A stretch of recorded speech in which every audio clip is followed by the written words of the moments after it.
Hey everyone, today we're going to continue our conversation on King Henry VIII and his influence on the Reformation in the Church of England. Let's get started. By 1531, Henry was becoming desperate. It was now 4 years since he had applied for the dissolution of his marriage and nothing had happened. So long as Thomas continued being the personal representative of the Pope in England, little could be done. But now that Thomas was gone, the first obstacle had been overcome. But what about the rest of the clergy? Henry soon dealt with them. In 1531, he accused them all of breach of praemunire for having accepted Thomas as legate and then allowed them to save themselves from punishment on two conditions. One, the payment of a sum of £100,000. The other, the acknowledgement of Henry as protector and supreme head of the English church and clergy. Now, the first condition they accepted, but the second was quite another matter. There was only one head of the church on earth, and that was the Pope. To accept Henry's proposal would mean a personal insult to the Pope and a complete break with the past. But the alternative was ruin.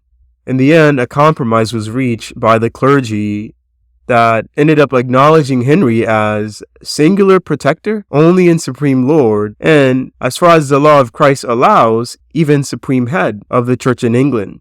Now, Henry might not have got exactly what he wanted, but he had done remarkably well. He had made the clergy admit responsibility for a crime which they had not committed, and he had persuaded them to accept the crown as an essential part of the constitution of the English church. He could now turn again to the troublesome question of the divorce. Now, it was around this time that a new figure appeared on the scene, and that would be Thomas Cranmer.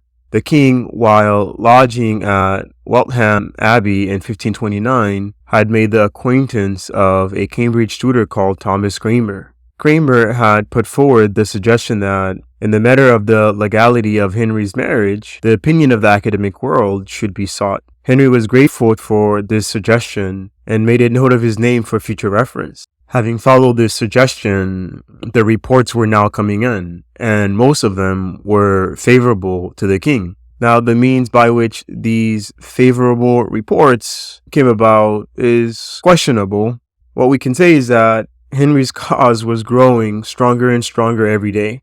Now, his next move was to test the temper of Parliament and to play on the latent anti-clericalism of many of its members. A supplication against the ordinaries, which was a list of grievances against the bishop, was drawn up largely by Thomas Cromwell, passed by the House of Commons and presented to the king early in 1532. Gardiner, Bishop of Winchester, replied on behalf of the bishops, but the king was not interested. What interested him was not whether the charge were true or not, but how far they could be used to weaken any possible opposition from the clergy.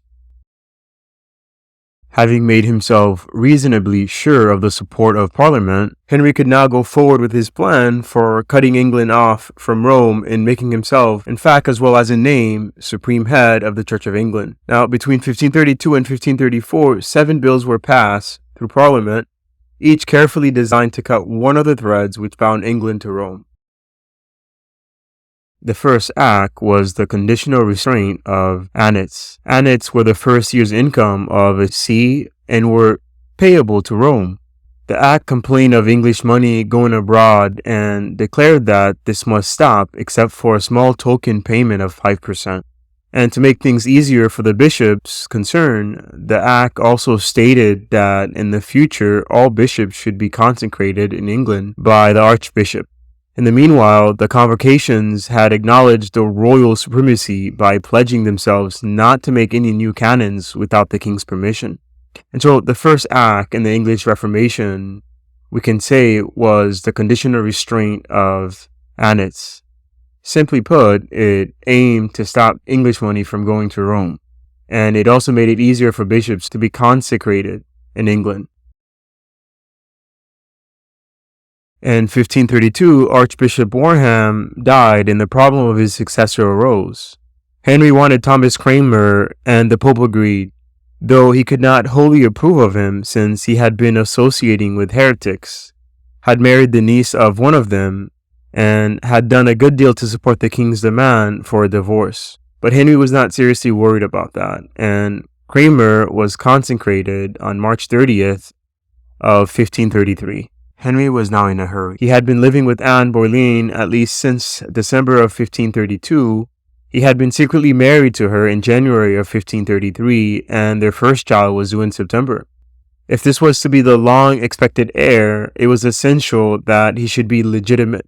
But still, the divorce proceedings were delayed, and Henry was in the most unsatisfactory position of having two wives living at the same time.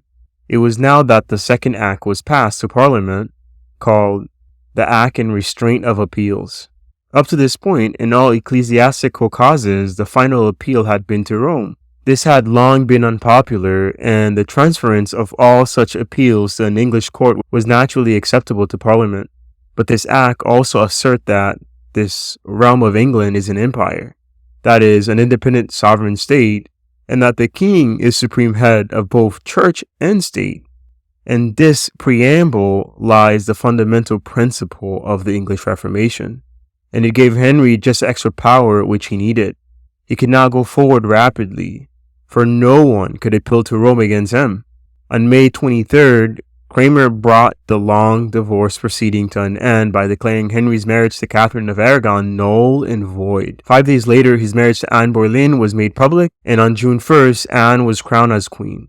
On July 11, a decree for the excommunication of Henry was drawn up by the Pope, and on September 7, Anne's first child was born, the Princess Elizabeth. From this point onward, there was only a certain amount of clearing up to be done, but Parliament was kept busy in 1534 putting the seal of legality on the breach with Rome. First came the submission of the clergy and restraint of appeals, which more or less reenacted what had already been done. Then the Ecclesiastical Appointments Act, which provided a formula for the election of a bishop and referred to the Pope as the Bishop of Rome. This was followed by the Dispensations Act, which transferred the power of granting dispensations and licenses from the Pope to the Archbishop of Canterbury, and also abolished the old payment of Peter's pence.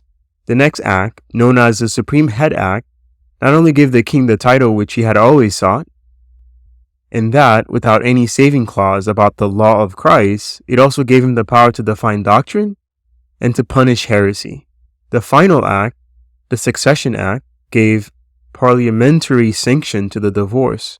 It made it possible for the king to demand an oath from any subject in favor of the new regime. Refusal to take the oath was regarded as an act of high treason. It was under this act that More and Fisher went to their death. Thus, in the course of 3 years, Henry had carried through a major revolution.